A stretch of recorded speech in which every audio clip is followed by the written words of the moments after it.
DJ पे मार देते।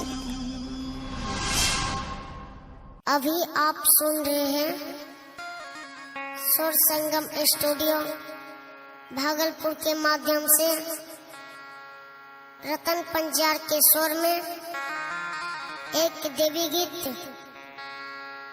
और आप लोगों को जहाँ तक होगा सेवा करने के लिए वहाँ तक करेंगे। इसमें जो भी गलतियां होंगे आप लोग नादान बालक समझकर क्षमा करेंगे और आशीर्वाद देने के प्रयास करेंगे। एक बार बाबा धर्मराज के नाम पर जोर जोर आवाज के साथ जयकारा लगाओ।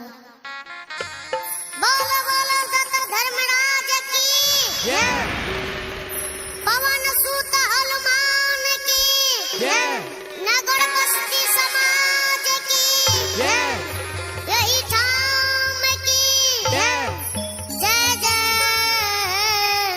श्री सीता राम की जय, जय।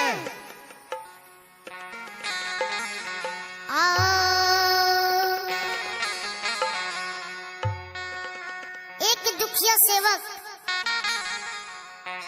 माँ गहिल के चौकट पर जाके जार बेजार काने छे। मास के छे हे मैया